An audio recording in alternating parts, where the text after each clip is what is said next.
encanta ver el público, pero cuando no lo veo también se siente el público. Algún día voy a escribir sobre eso. Hay un fenómeno paranormal, un poco difícil de entender la relación, lo que uno va oyendo de los públicos, ¿no? Bueno, buenas tardes a todos. Antes de venir acá, que no considero que esta es o será una conferencia formal, por el espacio físico, en fin, y porque ya no doy muchas conferencias formales, no me gusta ni oírlas ni darlas. Entonces pregunté a varias personas cuál deberían ser los temas, o sea, sobre qué les parecía que amigas, personas que por casualidad me escribieron hoy o con quienes hablé hoy, cuáles serían los temas más adecuados, y me dieron una serie de temas y obedecí a esas orientaciones de amigas. Pero el primero, el ganador de todos los temas, es nuestro tema, ¿no? El tema del aborto. La mayor parte de las personas con que hablé me dijeron que coloque mis posiciones sobre ese tema, lo que hago con inmenso placer y inmensa furia. Y luego otros temas que tienen que ver con el gran debate que se dio, con algunos malentendidos sobre escrache y linchamiento, sobre la cuestión de por qué los crímenes contra las mujeres son un crimen menor para los jueces y para los y las fiscales, para la justicia en general. Y esos tres temas aproximadamente van a tomar la tarde, y después podemos conversar. Si quieren hacerme alguna pregunta o contradecir lo que dije, soy muy feliz yo siempre digo que antes que feminista soy pluralista, o sea, la pluralidad de posiciones en el mundo para mí es mi meta, que nuestro mundo sea posible como un mundo radicalmente plural. Y siempre digo lo siguiente, que nuestros antagonistas o mis antagonistas de proyecto histórico son monopólicos. ¿Qué quiere decir monopólicos? Un único Dios, una única verdad, una única forma de justicia, una única forma de futuro, una utopía cerrada, el cómo debe ser para el futuro. Y para mí, hace no mucho tiempo me fui dando cuenta de que ese monopolio de la única forma del bien es muy problemática y hace un gran daño a la humanidad. Por ejemplo, es asociada a las guerras, a los genocidios, a los exterminios y a la violencia. Por lo tanto, un mundo donde A y no A puedan ser verdad al mismo tiempo, o sea, un mundo donde la inconsistencia de las verdades, o sea, el antagonismo de las verdades pueda convivir, es un mundo mejor, es un mundo más pacífico, menos violento, más tranquilo y más agradable de ser vivido. Entonces es un tema muy central que atraviesa absolutamente todo mi pensamiento, todo, y es anterior inclusive a mi feminismo. Entonces un feminismo que no es pluralista, no es un feminismo que va a llegar a su destino, que va a llegar a lo que los feminismos y las feministas queremos. Entonces, cuando hablamos de feminismo, hablemos en plural, ¿no? Hay muchas formas, porque hay muchas historias de las mujeres, muchos espacios territoriales, locales, regionales, muchas razas, ¿no? Muchos grupos étnicos, ¿no? Con sus diferentes perspectivas, y es necesario que pensemos esa pluralidad y que aceptemos esa pluralidad de destinos, o sea, de metas históricas, de metas del bien, de propósito. Entonces, eso es como un horizonte de mi pensamiento, lo que está por detrás siempre de las cosas que digo. Y me doy cuenta que, muy especialmente en nuestro país, es un poco difícil de aceptar esa posición, ¿no? Nuestro país es un país de lealtades muy cerradas, ¿no? Y de una conflictividad histórica muy particular, que tiene una forma muy particular por aquí, pero no es el tema. Como viví tantos años, como soy un poco una extranjera, ¿no? Como he vivido la mayor parte de mi vida fuera de mi país, que nunca dejé de considerar como mi país, y el país al que quise volver y siempre deseé volver, o sea, el país que estuvo siempre en mis sueños como el lugar de destino final, pero hay muchas cosas que las veo un poco desde afuera, las veo con un pie adentro y con un pie afuera debido a ese largo trayecto que hice en mi vida. Entonces, el primer tema, el tema del aborto. Lo que he pensado y he dicho en diversas ocasiones en una forma de listita, ¿no?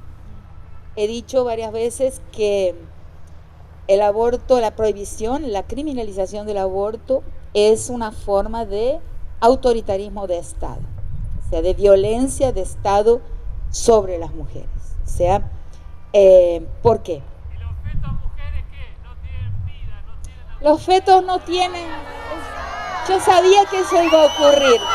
Silencio, silencio, silencio. Bienvenido, porque aquí te vamos a convencer.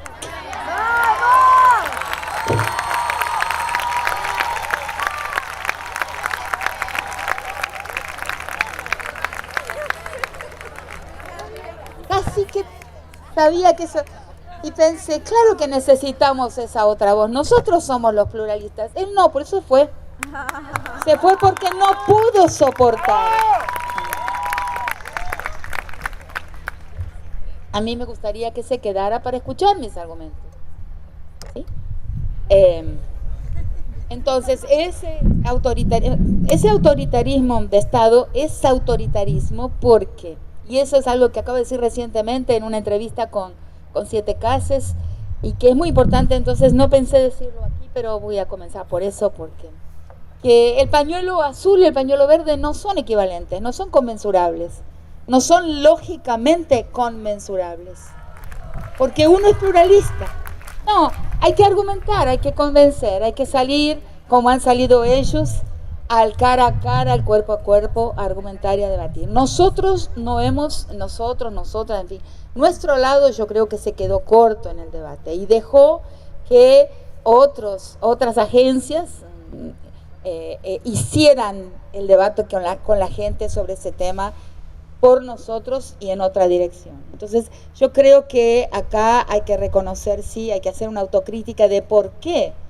Porque el camino de las mujeres, que tiene casi 70 años de pensamiento, de reflexión, de estantes, de librerías y bibliotecas gigantescos, o sea, un pensamiento de una densidad, de una complejidad, de una sofisticación, inclusive de una difícil lectura, la filosofía feminista, la crítica feminista, el psicoanálisis, la teología feminista, o sea, la historia, la antropología, toda esa acumulación de pensamiento que es lo que está por detrás hoy de las marchas y de las mujeres en la calle, toda esa acumulación de esfuerzo por pensar y marchar en las calles que en este último periodo continuo, tiene prácticamente 70 años, ¿no? En menos de 10 años surgió una gente así, apareció una gente así, plantada, porque alguien muy rápidamente hizo el trabajo de arrebañar a una gente perdida, ¿no? Una gente en busca de una causa, y les plantó una causa que ni siquiera conocen demasiado bien, que ni siquiera entienden. Les plantó un fanatismo y una causa que ni siquiera consiguen comprender en profundidad por qué están abogando, o sea, qué es lo que están proponiendo. Y lo que están proponiendo es un castigo inmenso para las mujeres, un castigo, el control sobre el cuerpo de las mujeres, ¿no? El control sobre unas pancitas de niñas como la niña de Jujuy, y Tucumán que decían, sáquenme esto. Cuando leí lo que las niñas le pedían a los adultos, sáquenme esto que me puso el viejo adentro, que es lo que pedían cuando quedaron embarazadas por una violación. Me acordé de algo que vengo diciendo muchísimo últimamente, que es que un embarazo no deseado, ¿no? Y sobre todo un embarazo causado por una violación, pero un embarazo no querido es idéntico a la experiencia de una violación, porque es tener dentro del cuerpo, ¿no?, en la panza, un pedazo de carne no deseado, o sea, que le repugna a la mujer que lo lleva. Entonces es como experiencia física, y las nenas dijeron exactamente eso, sáquenme esto de adentro. Es una violación. Cuando el Estado respalda la continuidad de esa violación, o sea, esa cosa de carne dentro de la panza de una niña o de una mujer, está cometiendo una violación que he llamado en algunos textos y en algunas conferencias de una violación de Estado, que es la peor de todas las violaciones. Entonces considero que la prohibición del aborto equivale exactamente en la experiencia de la mujer que lleva esa cosa, ese pedazo de carne que no es una persona, que no es un niño, que no es una almita. Y les voy a explicar por qué no lo es. Y el doble discurso de la prohibición del aborto. Cuando alguien es obligado a llevar eso, está siendo violado, el Estado está perseverando en esa experiencia de sujeta violada, de organismo violado, de panza violada, que es la experiencia de una persona, de una mujer que lleva un embarazo no deseado dentro de sí. Entonces, esa es una de mis posiciones fuertes sobre el aborto. El aborto es una violencia de Estado, una forma de autoritarismo de Estado que no la vemos así porque estamos acostumbradas y acostumbrados a ver el autoritarismo de Estado como el autoritarismo de una dictadura. Estamos acostumbradas a pensar el autoritarismo de Estado desde una perspectiva patriarcal, o sea, es solamente una dictadura. Pero cuando el Estado decide que alguien debe cargar dentro de su cuerpo algo no deseado, no querido, está ejerciendo una violencia, está ejerciendo una forma de autoritarismo que es un autoritarismo patriarcal, ¿cierto? Porque una democracia que no es pluralista, y se trata de eso, no es otra cosa que una dictadura de una mayoría. Si es que realmente quien vota en el Congreso es una mayoría, porque hasta eso, sobre eso tenemos un gran signo de interrogación. ¿Será que ese Senado que votó en el Congreso era realmente representante de una mayoría? No, no lo era. Pero aunque lo fuera, una dictadura de la mayoría es una república no pluralista. Y ahí voy a la diferencia de los dos pañuelos. Uno de ellos es pluralista, porque el pañuelo verde no le obliga a todas las mujeres a abortar. Es pluralista, es decir, quien adhiere, que adhiera, quien no adhiere, que no adhiera. O sea, acepta la pluralidad de posiciones con relación al aborto. El pañuelo azul es monopólico de la verdad. Hay una única verdad para todos. Entonces, esos dos pañuelos no se pueden comparar, no se pueden sumar. Lógicamente son incompatibles. Los presupuestos que se encuentran por detrás de ellos, el precepto que se encuentra por detrás de ellos es un precepto incompatible desde el punto de vista de un análisis lógico, que es el precepto de una posición monopólica, un para todos lo que yo digo o para nadie lo que yo digo, y el otro no, una diversidad posible de posiciones con relación a lo que se cree que es ese conjunto de células sin autonomía física, sin autonomía orgánica, sin libre albedrío, ¿no?, sin una alma propia, ¿no?, que se encuentra en el interior de la panza de una mujer. Y ahí viene el otro tema, que es cuanto más frágil es un Estado, o sea, cuanto un Estado más tiene que mostrar fuerza de alguna forma, porque no puede mostrarla como realmente debe, ¿cierto? Porque no puede mostrarla estableciendo un orden justo para todos, entonces un Estado débil, cuanto más débil es ese Estado, más se ensaña y más levanta la bandera del control, ¿de qué? De una pancita. Imagínense, todo un esfuerzo gigantesco para mostrar que el Estado controla unas pancitas. Es un chiste, es una broma. Cuanto más fuerte, cuanto más digno, cuanto más operativo, cuanto más eficaz y eficiente es un Estado, menos se ensaña con tomar la soberanía de las mujeres sobre su propio cuerpo. Entonces es necesario verlo así. Es por eso que una mujer de nuestro mundo, de cualquier uno de nuestros países que se ensaña con esa panza, o sea, porque no tiene algo más interesante para hacer, se toma un avión, lo paga en cuotas, lo paga en créditos, se va, bueno, ahora a Uruguay, pero hace poco tiempo se iba a Nueva York y hacía un aborto legal. Legal, es de una hipocresía extraordinaria. O sea, y el otro tema, el otro gran tema que prueba cuán hipócrita es esa prohibición. En las clínicas de fertilización asistida se fertilizan varios óvulos. Uno se usa y los otros se descartan. Y esos que se descartan no son almitas, ¿por qué? Porque la clínica gana bastante, lucra bastante, y los fármacos y los laboratorios lucran bastante con ese proceso. ¿Por qué esos óvulos fertilizados no son almitas y por qué no estamos hablando de aborto en ese descarte? Porque no afectan la vida de las mujeres.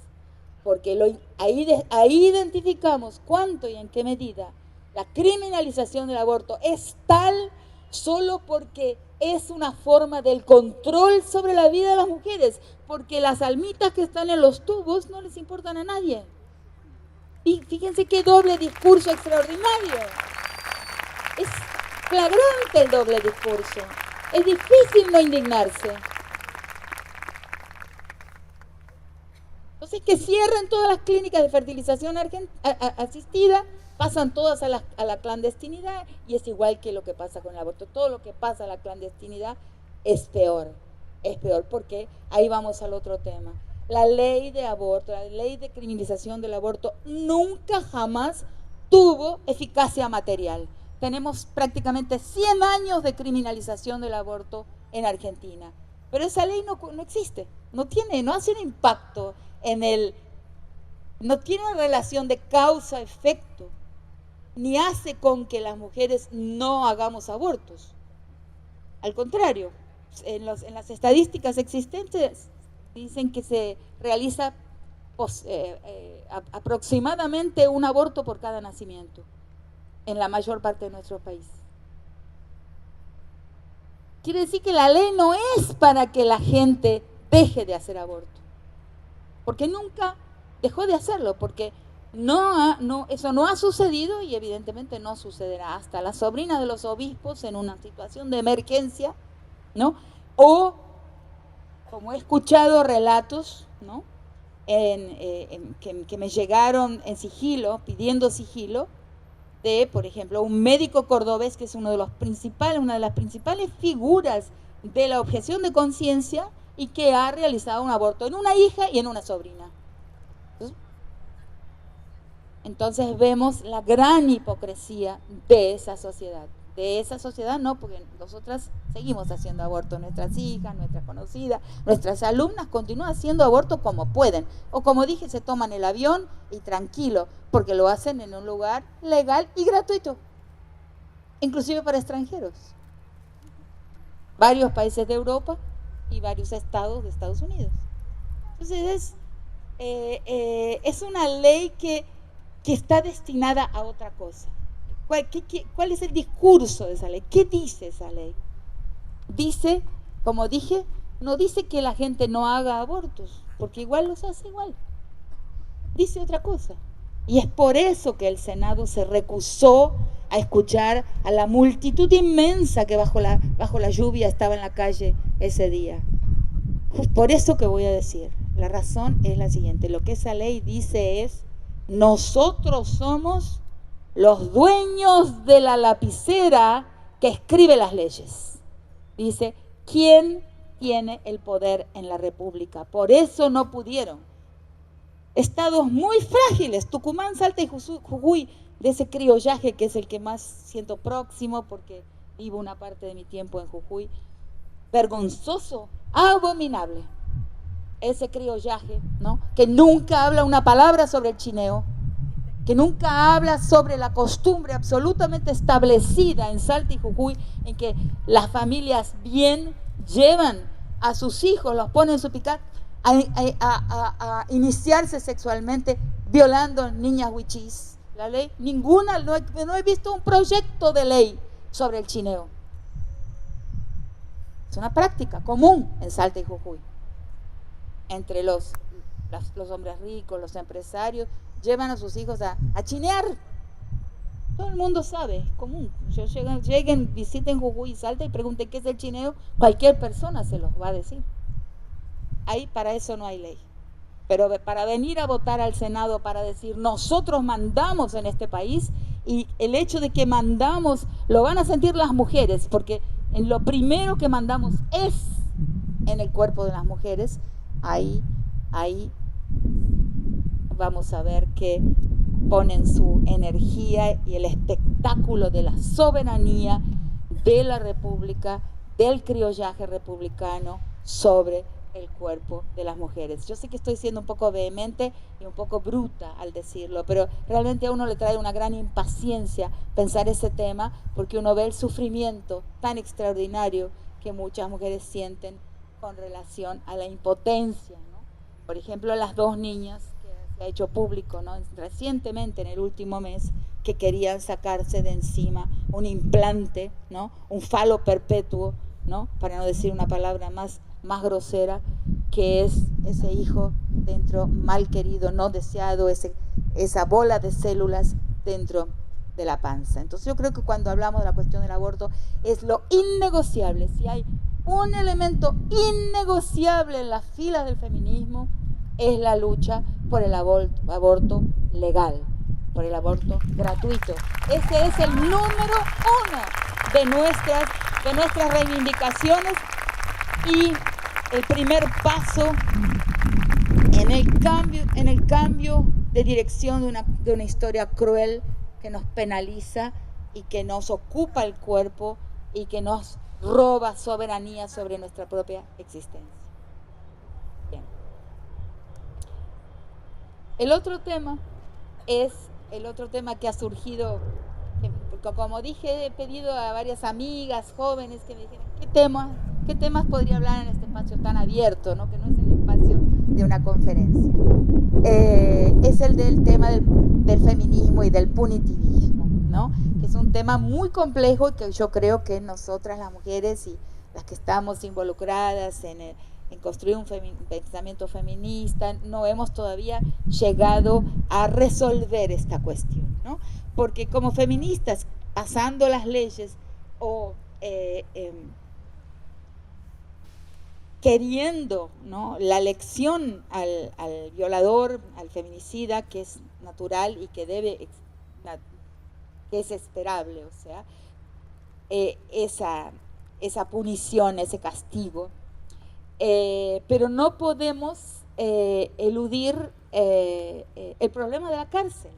Ahí entran en conflicto dos importantes activismos y militancias por derechos humanos. Uno es el activismo feminista y nuestra lucha por leyes y sentencias respetables, que las tenemos muy pocas.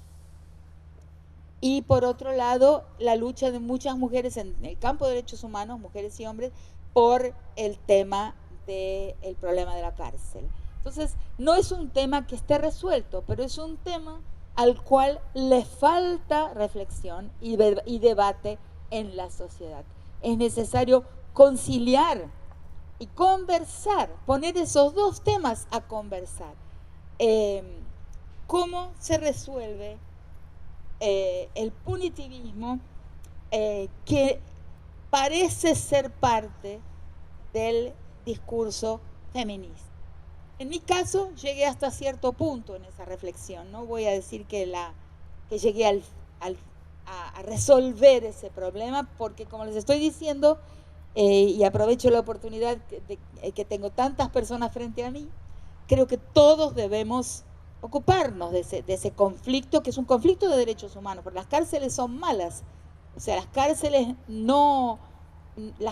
nuestras, todas las cárceles, ¿no? El sistema carcelario, como digo en un texto ya muy antiguo que se llama El sistema carcelario como pedagogía de la irresponsabilidad, nadie sale mejor de una cárcel, ¿no? Las cárceles, por ejemplo, son escuelas de la violación, son escuelas de violación. Las cárceles, por ejemplo, son escuelas de la mentira, de la violencia, del resentimiento social. Las cárceles, debido a la selectividad de la justicia, son espacios, como ha dicho hace mucho tiempo ya Eugenio Raúl Zaffaroni, son campos de concentración de los pobres y no blancos. Solo basta visitar una cárcel para uno ver que ahí están los no blancos, o sea, que hay ahí, que la cárcel es racializada, que la cárcel es de los vulnerables de la sociedad, o sea, de las personas vulneradas por la historia. Entonces hay un problema en la cárcel y hay un problema en el feminismo que busca el escarmiento de aquellos que agreden a las mujeres. Yo reflexioné sobre ese tema hasta cierto punto, ¿no? Demasiado, sin todo el tiempo necesario y sin un debate verdadero en la sociedad. He participado, sí, en una ocasión, por lo menos en África del Sur, de una reunión de un grupo de feminismo anticarcelario, y se los propongo como tema para pensarlo y debatirlo. Entonces, mi solución, mi pensamiento, yo pensé dos cuestiones con relación a ese tema. Una de ellas es que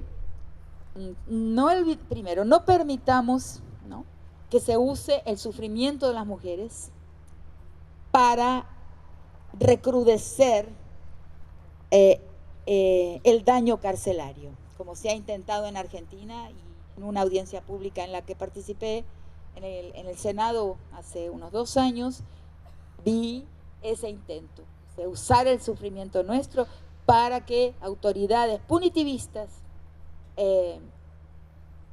simplemente aumentaran el sufrimiento de los presos. Entonces, tremendo, ¿no? Tremenda perplejidad. Entonces, mi argumento ahí fue el siguiente: para que una agresión a la mujer, a las mujeres, sea una violación, sea un feminicidio, ocurra bajo la forma de un crimen tipificable en la ley. O sea, para que una agresión a las mujeres pueda ser tipificable como crimen, o sea, una gran agresión, tienen que ocurrir, como de hecho ocurren, una gran infinidad de agresiones que jamás serán crímenes, que son las formas de la vida cotidiana, son lo que en mi libro Las estructuras elementales de la violencia llamo la violencia moral, la violencia psicológica que sufrimos las mujeres, el acoso laboral, sea sexual o sea acoso laboral mismo, o sea, varias formas de agresión que jamás serán realmente crímenes y que son el aire que respiramos, la atmósfera patriarcal del aire que respiramos, son indispensables como la normalidad del día a día para que aparezca gente que se exceda en esas formas de abuso y agresión y cometa lo que puede sí ser tipificado como crimen. Entonces, solamente, y eso realmente lo pienso, modificando con políticas públicas, pero no solamente políticas públicas de Estado, que muchas veces se burocratizan en la práctica y no llegan a destino, pero modificando nuestro día a día, nuestras tecnologías de sociabilidad, nuestra forma de ser con el otro, modificando la vida, modificando la sociedad, es la única forma en que podremos llegar a eliminar aquellas acciones que sí pueden ser tipificadas como los grandes crímenes: la violación, el feminicidio y las otras formas de acoso sexual, violencia física. Todos esos actos que son crímenes solo podrán desaparecer o reducirse dramáticamente en su número y en sus formas de crueldad cuando la sociedad se transforme. Y la transformación de la sociedad es un trabajo de todos nosotros y nosotras, es un trabajo de la gente, es una responsabilidad de la gente. Que el Estado puede contribuir, puede, pero la verdad, como he dicho últimamente en muchos foros, en muchos espacios no tan públicos como este, yo cada vez le pongo menos fichas al Estado. Creo que uno de los grandes problemas del feminismo o del feminismo institucional es que ha colocado todos sus esfuerzos al campo estatal, todas sus apuestas al campo estatal, de manera que pasábamos una ley y volvíamos a casa chochas y contentas a descansar porque pasamos la ley y ya estaba ahí la garantía de un impacto de esa ley en la vida, las prácticas, los actos de las personas. Hasta que un día empecé a percibir que la ley no tiene una relación causal con los comportamientos, no causa comportamiento. Y la prueba está en lo que acabamos de decir sobre el aborto. O sea, tanto es que la ley no causa comportamiento que nunca la ley consiguió abolir la práctica del aborto. Lo tenemos un ejemplo nuestro, de nuestro campo, del campo de las mujeres. El aborto no desapareció por su criminalización durante un siglo, no. Por eso la ley no sirve, por eso la ley es mala, al contrario, causa más muerte, ¿no? Causa la muerte de las dos vidas, ¿no? En lugar de la vida de las dos vidas. Entonces, la ley no afecta a la vida de la manera en que la creencia que tenemos, la creencia moderna, porque tenemos leyes positivas y pensamos que la positividad de esa ley, de esa norma, tendrá un impacto inmediato. Si la ley no persuade y no disuade, si la ley no convence a las personas de que tiene sentido, ¿no?, la gente continúa su vida, a veces ni toma conocimiento, mucha gente no toma conocimiento de la existencia, de lo que dice la ley. Inclusive gentes ilustradas, como yo misma, muchas de las leyes que debería conocer lo que dicen, no las conozco. O sea, es un campo técnico que no funciona bien, porque si vamos a observar cómo son, funciona bastante mal. Si vamos a ver quiénes son, y eso es un shock que he tenido recientemente cuando he hecho varias entrevistas a jueces, a fiscales de alto nivel, y cuando terminé esa secuencia de entrevistas que hice junto a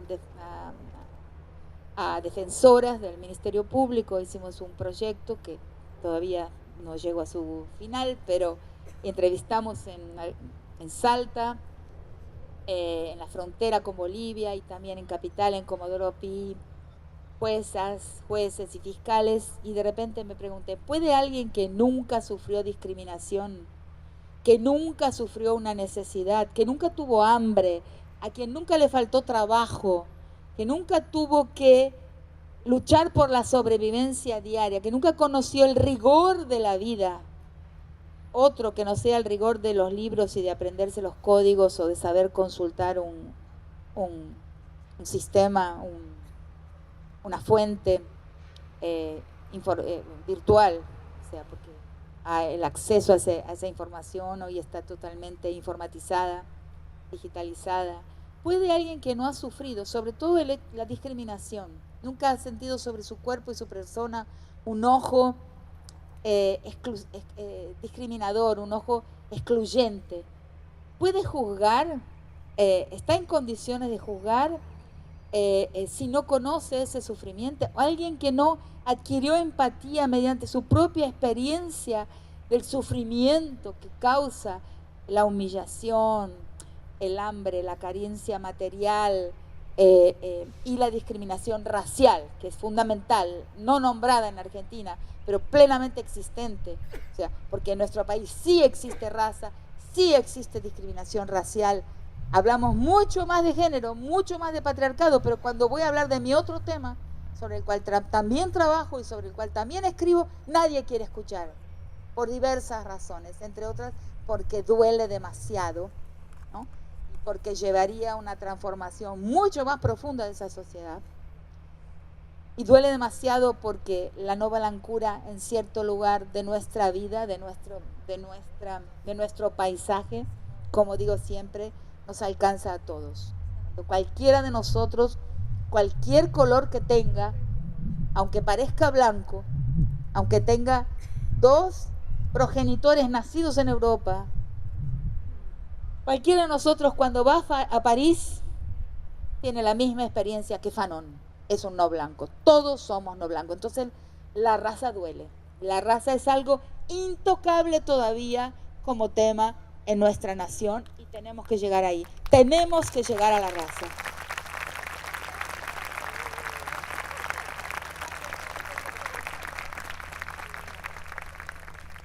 Que también cruza el patriarcado y cruza el género, tienen estructuras muy semejantes. Pero entonces, lo que estaba diciendo es que, vuelvo al tema que abandoné, que es que la ley tiene que disuadir y persuadir, si no, no tiene existencia. Entonces, colocar todas las fichas a promulgar leyes, a conseguir sentencias, es importante, pero no es el Estado que transforma la sociedad. Es el camino de la sociedad lo que transforma al Estado y lo que coloca a quienes tienen que estar en el Estado para representar nuestros deseos éticos, o sea, nuestras aspiraciones éticas. Sin una sociedad que se transforma, un Estado no se transforma en un Estado que trabaja para un mayor bienestar para más gentes. Es una definición muy, muy simple, la mía, del Estado que quiero. Un Estado capaz de garantizar más bienestar para más gentes. Pero eso se consigue transformando la sociedad. Y ese cuerpo a cuerpo en la sociedad, ese trabajo de hilar fino, o sea, de telar una sociedad, de esa vincularidad, pero es una vincularidad que en Argentina la tenemos, como vengo defendiendo, es un país de amigos, es un país donde la amistad es una institución fuertísima, tan fuerte como la familia, es un fenómeno donde la gente conversa, donde la gente dona su tiempo para encontrarse en un bar con otra persona y conversarse. Eso no se ve en todas partes del mundo, es una característica muy nuestra, ¿no? Siempre cuento, por ejemplo, un episodio con un taxista una vez que me encantó, me abrió los ojos para esto, que me trajo de 6 hasta mi casa y conversé. Y le digo, bueno, el viernes me voy, me puede venir a buscar, me da su teléfono y me busca y me lleva a Ezeiza de nuevo. Y me dice, ¿el viernes a qué hora? Y le digo, a las 8 de la noche es mi vuelo. Era más tarde, pero tenía que ir a Ezeiza a las 8. Y me dice, dice, no, es la hora que me reúno en el bar con mis amigos. Maravilloso, extraordinario, invirtió dinero en el vínculo. De ahí toda mi formulación, que la citan, ahora me invitaron hasta el Museo Pompidou en la primera semana de abril para que hable sobre esa formulación, el proyecto histórico de los vínculos y el proyecto histórico el proyecto de las cosas. Lo saqué de esa conversación con un taxista, en que el taxista me demostró que él estaba en el proyecto histórico de los vínculos y que sacrificaba las cosas para construir y consolidar vínculos. De ahí lo saqué. Ahí me llega una carta que me dice, escúchenme, usted podría aplicar esa noción del proyecto histórico de los vínculos a los museos. Bueno, si me pagan, ok.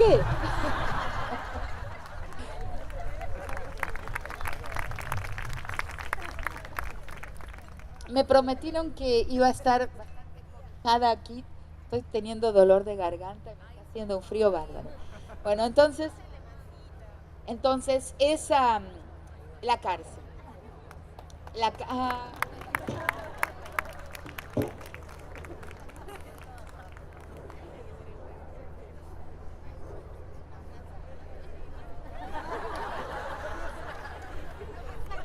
esto así, porque...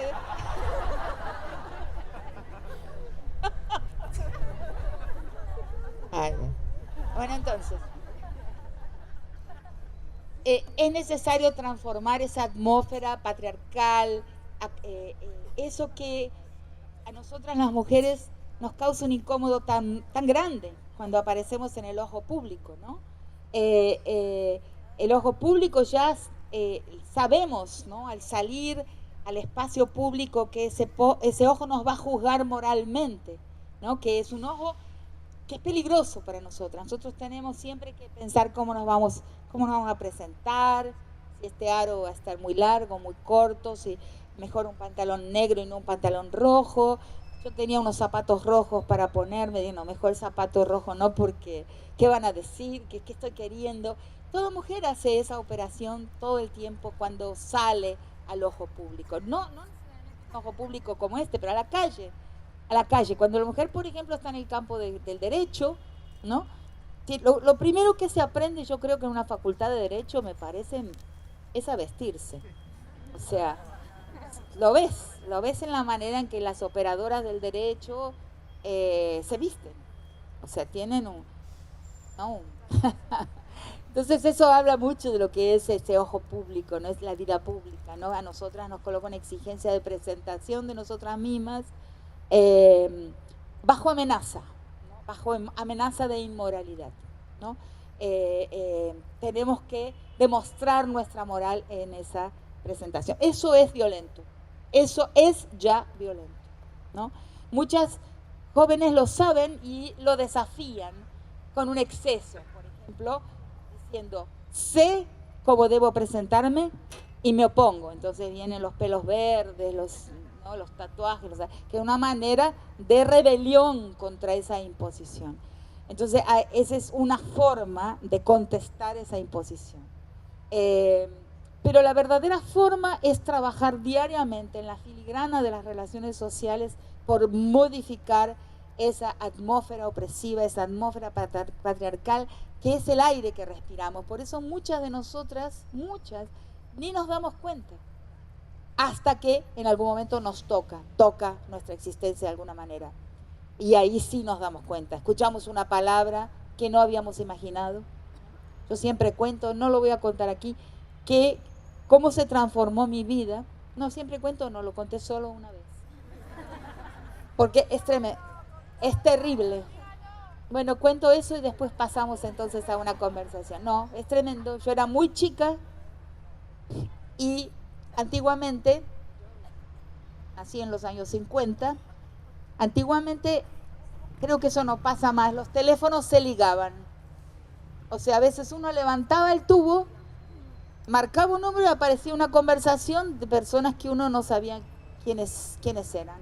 Entonces me pasó eso, levanté el teléfono, que creo que me pone también en este camino de lucidez que creo que tengo con relación a algunas cosas. ¿Por qué? Porque el negro no sabe cómo el blanco piensa. La mujer no sabe cómo el hombre piensa. El poder no puede ser observado. El aliado más inseparable del poder es el secreto. Poder y secreto van necesariamente juntos, ¿cierto?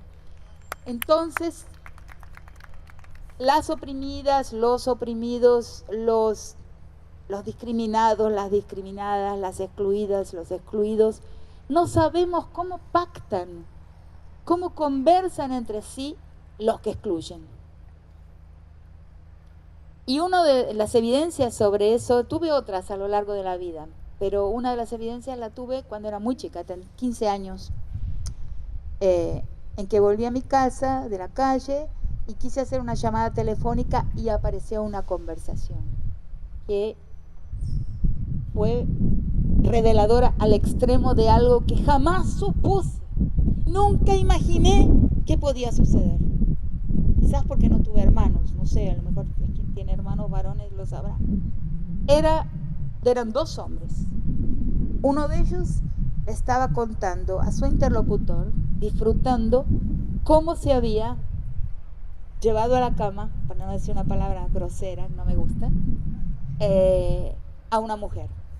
Y le contaba con todo detalle y con todo desprecio, pero un desprecio inenarrable, sorprendente. Yo quedé asqueada y quedé traumatizada por muchísimo tiempo por lo que escuché. Porque me di cuenta de que esa mujer jamás sospechó para qué había sido usada. Había sido usada para que dos hombres se rían entre sí de lo que habían hecho con ella. Porque uno de los dos, pero al final entre los dos, porque la conversación, los dos fueran partícipes de esto. Entonces me di cuenta el riesgo que significa ser mujer, porque ese uso, abuso, rapiña, manoseo, risa, humor sacrificial, humor con víctima sacrificial, como es el humor de los hombres. El humor de los hombres es un humor diferente al humor de las mujeres. Nosotros las mujeres nos reímos mucho, pero es muy raro dos mujeres solo que sean muy chusmas, muy maledicentes, para que nos riamos con víctimas. Pero el humor masculino es un humor con víctima sacrificial. Alguien te tiene que ser destruido para ser el insumo de ese pacto humorístico entre hombres. Yo que vivo en un mundo muy criollo, también allá en el norte lo veo mucho, y acá también. Entonces, esa conversación a mí me abrió los ojos sobre algo que jamás imaginaba que fuera posible, que es el gozo masculino en depredar y contar esa depredación. O sea, en tener relaciones sexuales con una mujer como una forma de depredación y de rapiña sobre el cuerpo de una chica que seguramente jamás se enteró para qué había servido. ¿Para qué había servido? Para una relación homosexual.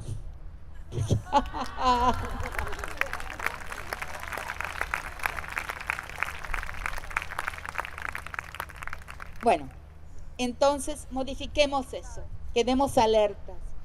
A veces no es muy eficiente, no es muy eficaz el desafío de un cuerpo rebelde en la calle. A veces hay que hablar, hay que mostrar cómo esas conductas y esa atmósfera opresiva es opresiva también con relación a los hombres. O sea, mostrar cómo para que el mundo sea mejor para todos es necesario desmontar el mandato de masculinidad. O sea, desmontar el mandato de masculinidad es desde ahora el único camino hacia una historia más beneficente, más benéfica para más gentes. ¿Qué es el mandato de masculinidad? Un mandato que oprime a los hombres porque les exige el espectáculo de sus potencias. Y por eso se mueren. Porque tener que mostrar potencia todo el tiempo es mortal para cualquiera. Nosotras tenemos una vida mucho mejor. Yo no tengo dudas sobre eso. A mí, el feminismo me dice, no, pero mi feminismo no es un feminismo de la victimización. Nosotras somos victimizadas injustamente, en el sentido de que nos matan mucho más de lo que matamos. Ahí está el problema. Pero los hombres mueren muchísimo más de muerte matada y de formas de crueldad. El hombre muere antes en todos los países del mundo. Nosotras somos torturadas, violadas hasta la muerte, feminizadas, me acabo de inventar el neologismo, o sea, asesinadas por feminicidio, pero en una desproporción muy grande con relación a qué, con relación a lo que agredimos, ¿no? Es muy difícil en las cárceles encontrar mujeres presas por homicidio, por agresión a la vida, son muy, muy pocas. O sea, esto es una estadística mundial, son muy pocas las mujeres que agreden la vida. Y nosotras tenemos la vida agredida. La injusticia está ahí, en eso. Pero somos más felices, vivimos más tiempo, somos mucho más capaces de la vincularidad, de la comunalidad, de la tertulia, de reírnos sin víctimas, o sea, de la amistad. Somos mucho más vinculares que los hombres y podemos construir una vida feliz sin hombres. Es que es difícil, eso se ve, es un dato de la realidad. Estamos juntas, la pasamos bien, ¿no? Y no se nos exige nada. No se nos exige nada, los hombres están juntos, están mirándose a ver cuál es el alfa y cuál es el beta, gamma, omega y por ahí. Están midiéndose todo el tiempo. La masculinidad es corporativa, competitiva, internamente jerárquica, ¿no? Y tiene un defecto fundamental. Su mayor valor, al cual se supeditan todos los otros valores, es la lealtad corporativa. O sea, se pueden ejecutar las acciones más innobles y son perdonadas si son ejecutadas para cumplir con el valor máximo, que es la lealtad a la corporación masculina. Y la estructura corporativa, primero de la masculinidad, que es la fundante, sobre la cual luego se superponen la corporación mafiosa, la corporación judicial, la corporación policial, la corporación militar, todas las otras, la académica también, no estamos fuera, van a replicar esa primera corporación jerárquica internamente, ¿no? y amoral, o sea, caracterizada por un familismo amoral, como un antropólogo hace muchos años describió a la regla mafiosa. Familismo amoral, en el sentido, el primer valor es la lealtad corporativa. Todos los otros mueren frente a ese gran valor. ¿Entienden lo que estoy diciendo? Eso es siniestro para la sociedad. Las corporaciones hacen un daño inmenso, letal, mortífero a las sociedades. Entonces es necesario verlo, identificarlo y desmontar los mandatos corporativos, entre ellos el mandato de masculinidad, que lleva a los hombres a una muerte temprana y a las mujeres a formas de abuso y agresión constantes en el día a día, algunos de los cuales llegan a la tipificación de crímenes y son juzgados por los tribunales, pero son el tip of the iceberg, o sea, la menor parte de las agresiones que recibimos son ese crimen tipificable y encarcelable, juzgable y sentenciable. Bueno, a partir de ahora entonces abramos para alguna pregunta. No sé si hay alguien que quiere pues, llegar.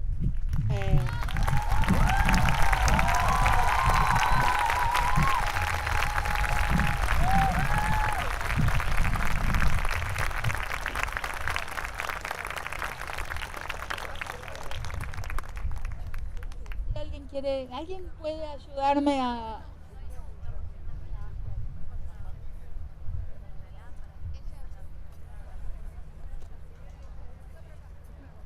Bueno, buenas noches a todos.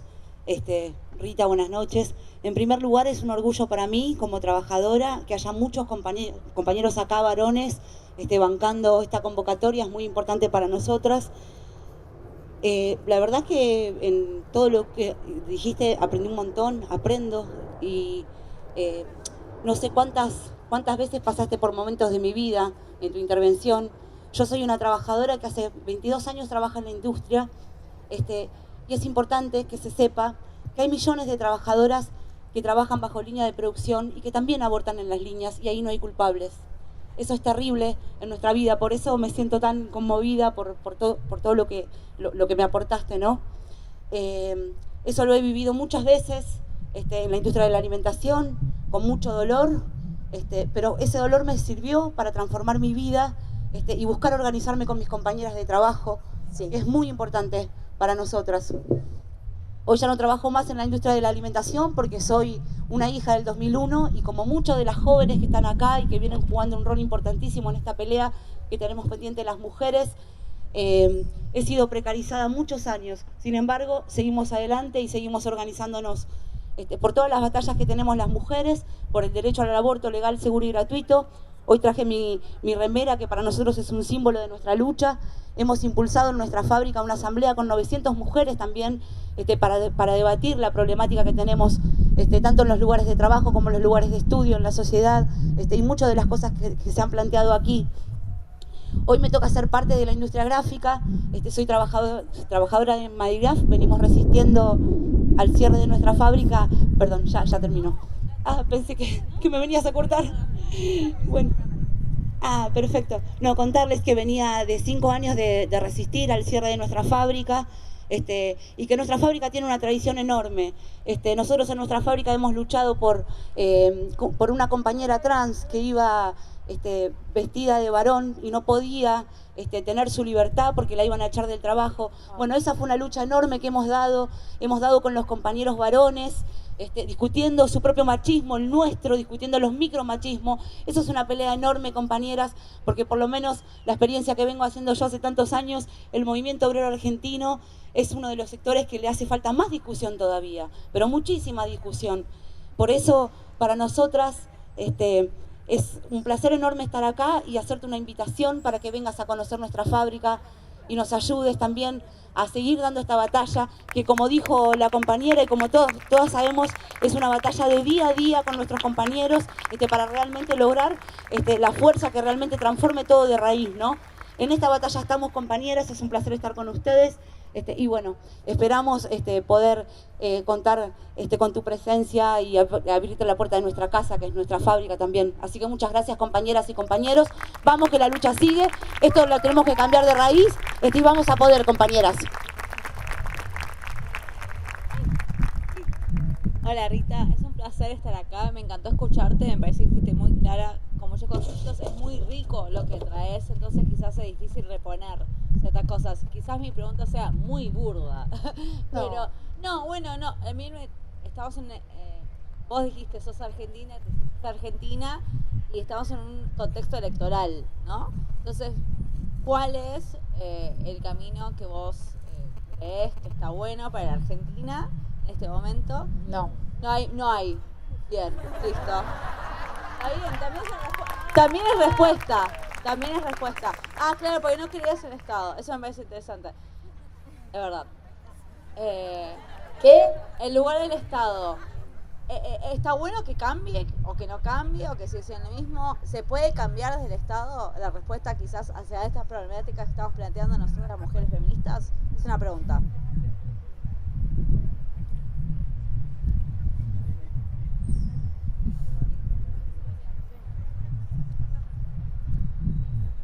Hola, Gabriela, yo soy de Costa Rica. ¿Costa Rica? Sí, es un gusto total estar acá. Mi pregunta va desde, me nace desde antes del 8M, que he visto como diferentes ramificaciones como del feminismo. Ajá. Gente que no acepta a los trans, gente que no acepta a los hombres.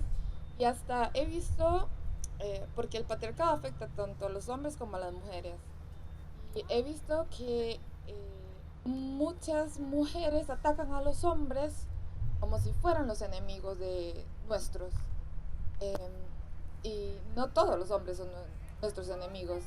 Y he visto que los que escriben hombre, O-N-V corta, R-E. A mí eso me parece un tono de burla que yo creo que no va, porque si queremos construir una sociedad igualitaria, deberíamos empezar a construirla desde ya, buscando la igualdad. Así como no creo que a ninguna le guste que nos llamen feminazis, no creo que tampoco vaya bien ese tipo de, de sobrenombre. No sé qué pensás sobre ese tipo de...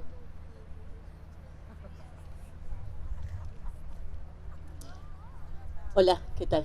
Yo te quería hacer una pregunta quizás un poquito más de índole teórica.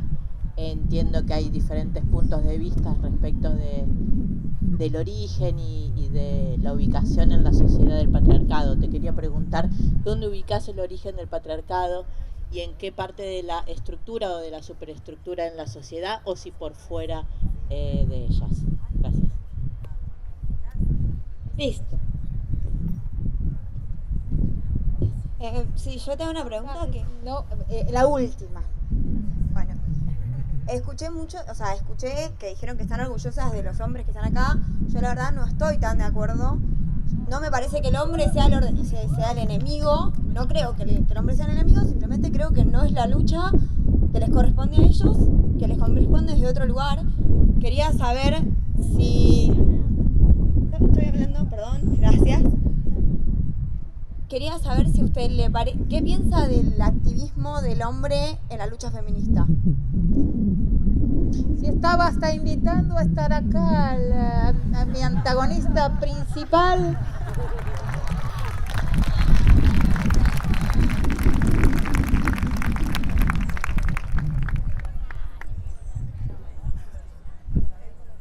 Bueno.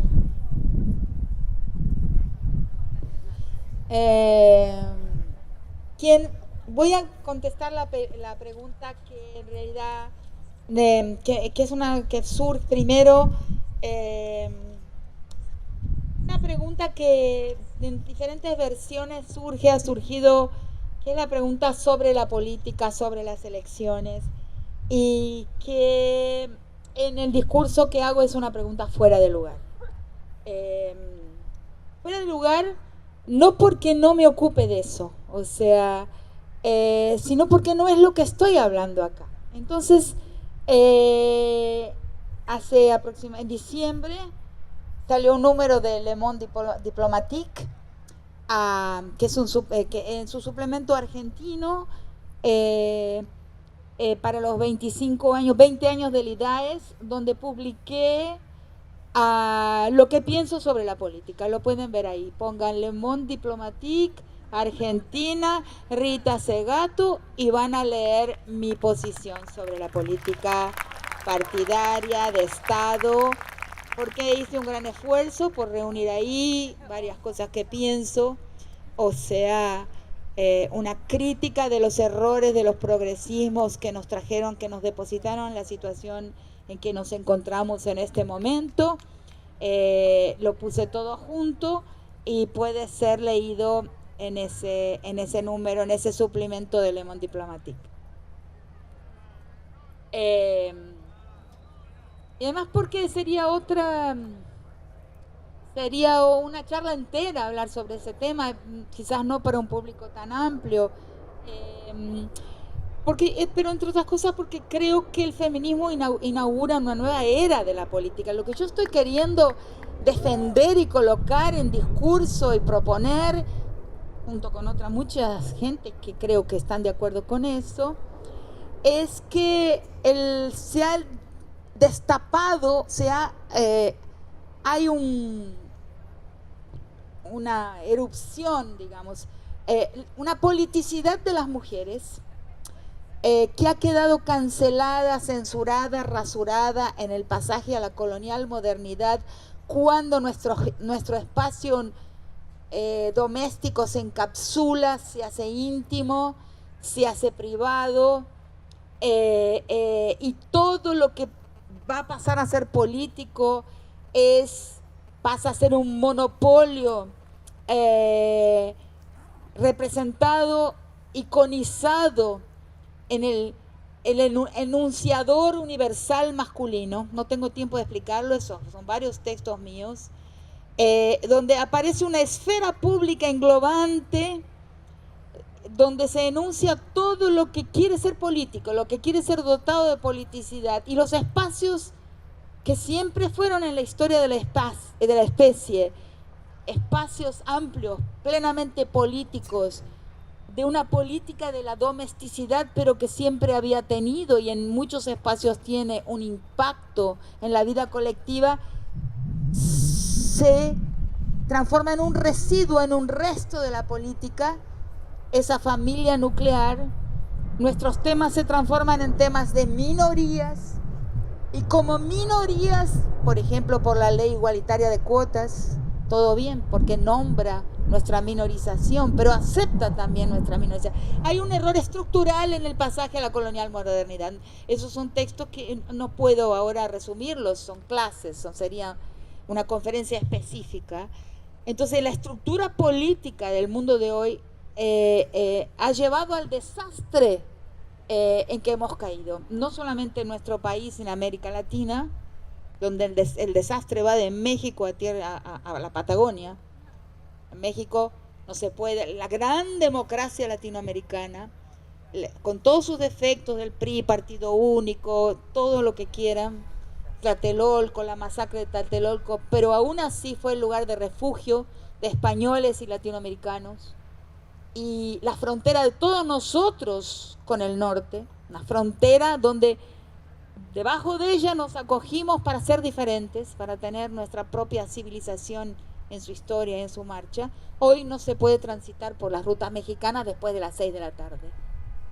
Es un desastre, es una calamidad, o sea, es el robo de una nación maravillosa, ¿no? ¿Desde dónde? Desde un sitio interior, de un sitio extraño, que se colocó ahí como El Salvador, por ejemplo, la Mara, ¿no? La Mara y la pandilla, el sitio desde adentro de la República Salvadoreña, después de los extraordinarios acuerdos de paz que no pudieron llegar a destino, porque ahí se planta un cáncer, un tumor para la nación, y eso se expande por América Latina, se expande hacia el sur. Es muy peligroso, es guerra. Entonces, quiero decir, ese fracaso de las repúblicas que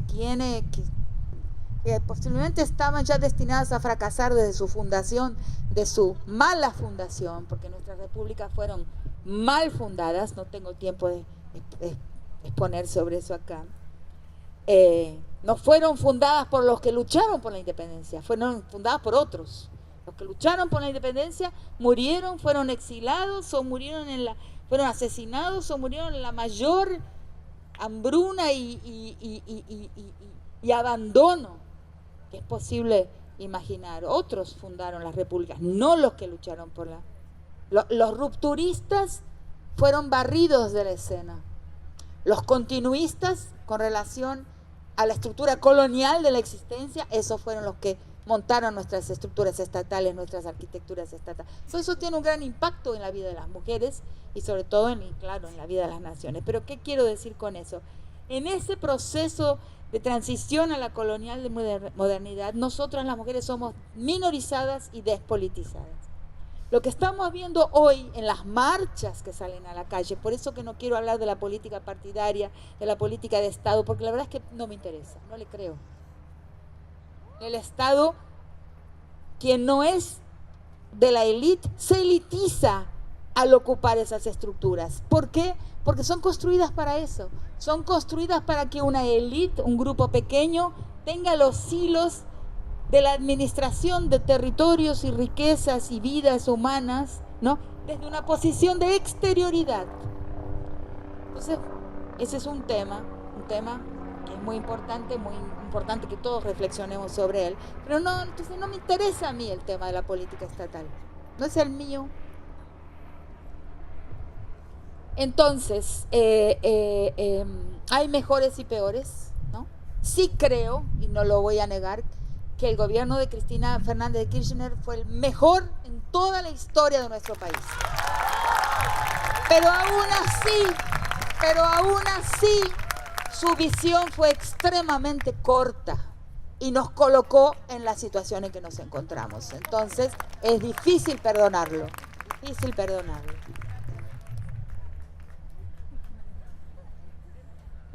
Entonces, lo que creo que pasó es que las marchas de las mujeres inauguran otra era de la política. O sea, otra manera de hacer política que la tenemos que no inventar, porque nada se inventa en la historia. No es una invención, cuidado. Es un rescate de formas de politicidad de otro tipo que quedaron rasuradas, censuradas en el pasaje, en la transición, el acriollamiento, la transición a la colonial modernidad. Entonces está habiendo una reemergencia, así como hay una reemergencia indígena. Los huarpes han reemergido, han dicho estamos aquí. Los diaguitas han reemergido, han dicho estamos aquí. ¿No? Los quilmes han reemergido, han dicho estamos aquí. Nosotras las mujeres estamos haciendo lo mismo. Estamos reemergiendo y mostrando, inaugurando, las niñas, las jovencitas, nos lo están mostrando.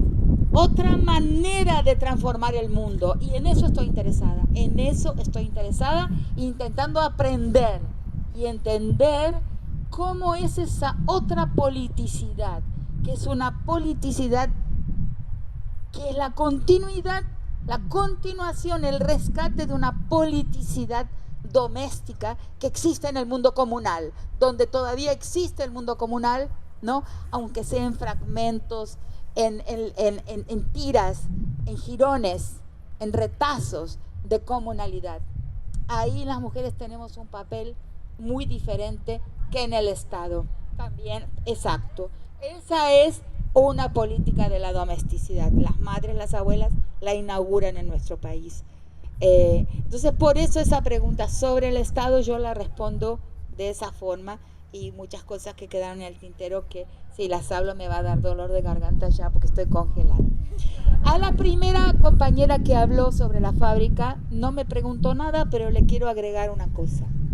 La única terapia infalible a los dolores, a las lastimaduras, a las heridas que la sociedad les ha infligido a los no blancos, a los pobres, a las mujeres, la única terapia infalible es la política, es la politización. Y eso es importante. No se puede curar sin politizar. ¿Qué quiere decir politizar? Comprender que los dolores son colectivos. O sea, colectivizar los daños que hemos sufrido en la vida.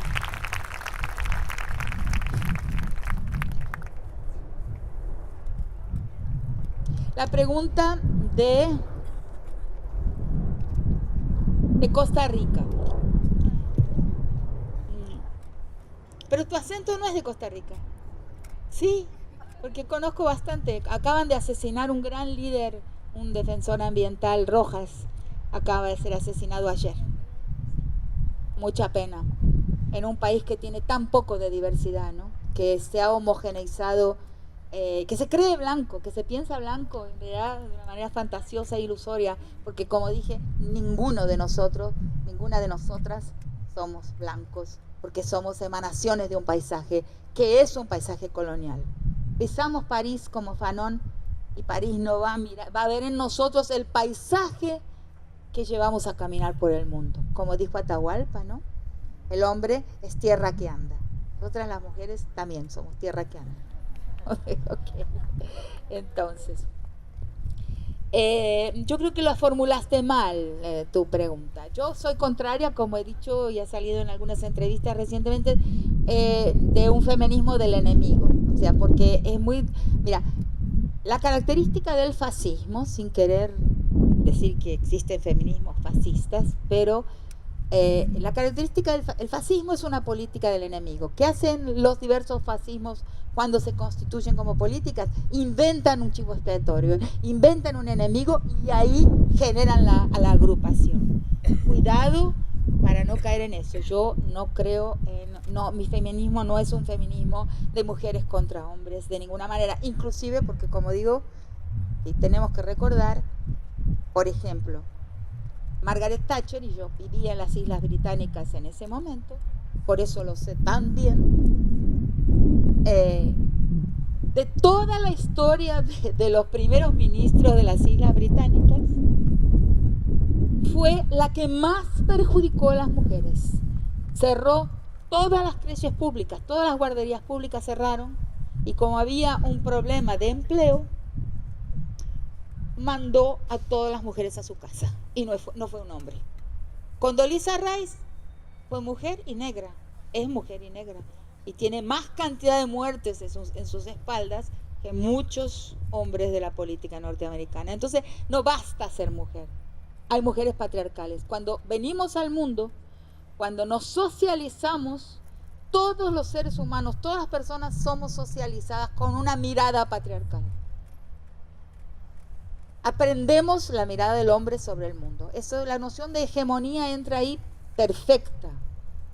La mirada, la visión del mundo, la concepción, los valores hegemónicos para todos los seres humanos en todos los países y en todas las épocas históricas, esa es mi posición, es patriarcal.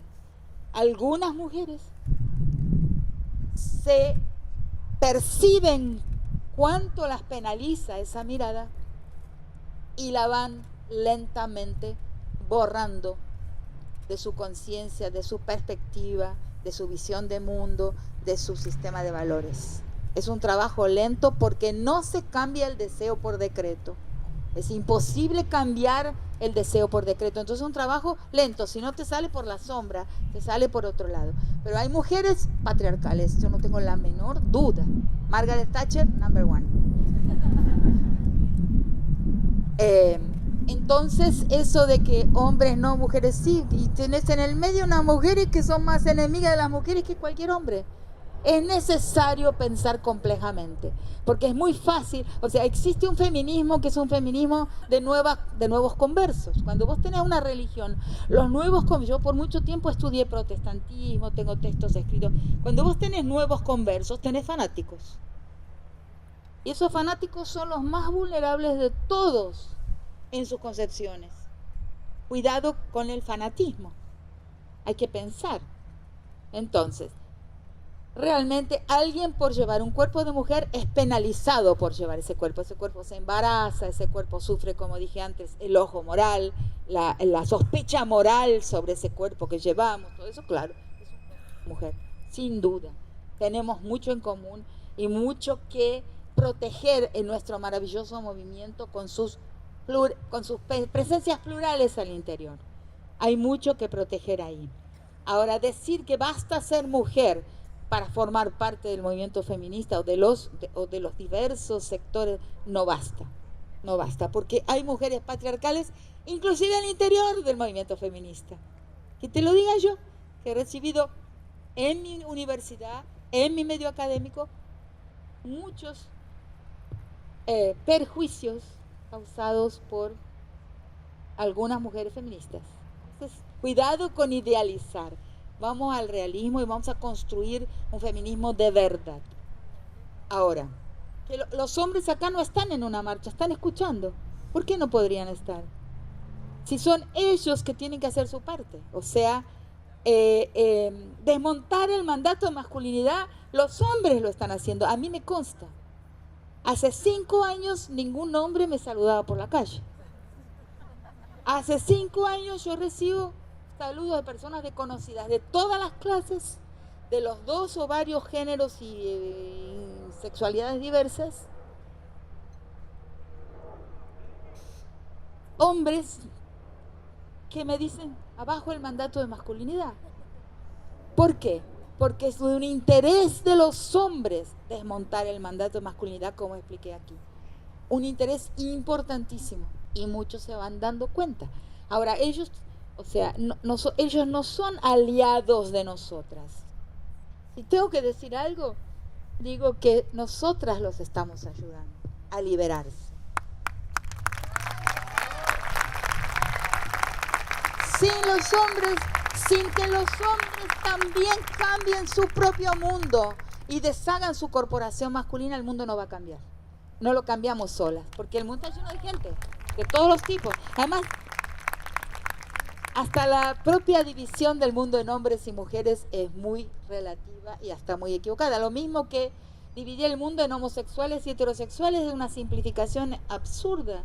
Existen infinitos tipos de heterosexualidad y infinitos tipos de homosexualidad. O sea, ese esquema binario con que clasificamos todo, ese binarismo también de hombres y mujeres, es un binarismo equivocado, o sea, que hace daño. O sea, hay hombres que son más capaces, los conozco, mucho más capaces de cuidar un niño y un hijo que yo. Yo nunca supe cuidar nada, es un desastre. Yo, si me conocieran como madre, ahora que estoy aprendiendo un poquito una relación materna con mis hijos. Entonces, no es el cuerpo, uno de los principales momentos del feminismo, y eso me consta porque mi tesis doctoral la defendí en 1984 y ya adentro tiene una discusión sobre género. Miren la cantidad de tiempo que tengo, son 25 años de pensar la violencia contra las mujeres. Y desde el 84, que no sé cuántos años son, pero son muchos más, pensando, 35, pensando la cuestión de género. Y te puedo afirmar que si en esos casi 70 años de feminismo, si existe un paso importante en la historia de las mujeres, es cuando hemos descubierto el género en el sentido de qué? De que hemos criticado el determinismo biológico. En el momento en que el feminismo consigue desvencijarse del determinismo biológico, o sea, desbiologizar las posiciones de masculino y femenino, ese es el gran momento, la gran puerta del pensamiento feminista se abre. Entonces ahora me vas a decir que un hombre, porque tiene un cuerpo de hombre, ocupa la posición de la masculinidad. No. Es verdad que el ojo público, como dije, lee. Hay una lectura hegemónica sobre el cuerpo femenino y el cuerpo masculino, y eso es lo que tenemos que combatir. Pero hay mucho, ese envoltorio del cuerpo que llevamos a veces es engañoso. Entonces, esa es mi respuesta sobre la cual para hacerme más simpática no puedo mentir, porque es lo que yo pienso. La crítica al determinismo biológico es el gran paso a la nueva era del pensamiento de las mujeres. No es el Me Too norteamericano, porque son dos historias de construcción de la nación y dos historias de la colonización fundante de nuestras naciones muy distintas entre sí. El feminismo del norte yo le llamo un feminismo que respeto. Hay autoras que respeto más, otras que respeto menos, aprendí muchísimo de ellas, pero es un feminismo pilgrim, porque es un feminismo fundado a partir de una nación fundada por los peregrinos puritanos fundadores. En nuestro mundo, la posición de la mujer, la relación entre los sexos, está fundada de otra forma y el Estado tiene otro papel y otra posición. ¿Por qué? ¿Cuál es la diferencia? Allá, un abogado en la almohada resuelve todos los problemas. Aquí, si tenemos un abogado en la almohada, es un desastre. Entonces, en nuestro mundo, en nuestro feminismo, nosotros no podemos entregarle al Estado la negociación de las relaciones entre las personas, entre los géneros, entre los chicos y las chicas en los colegios secundarios. O sea, tiene que venir a nuestra mano. Nosotros tenemos que saber negociar nuestra sexualidad y nuestra relación entre chicos y chicas, entre hombres y mujeres, sin delegarla a un patrón estatal que en nuestra sociedad por lo menos traiciona todo el tiempo.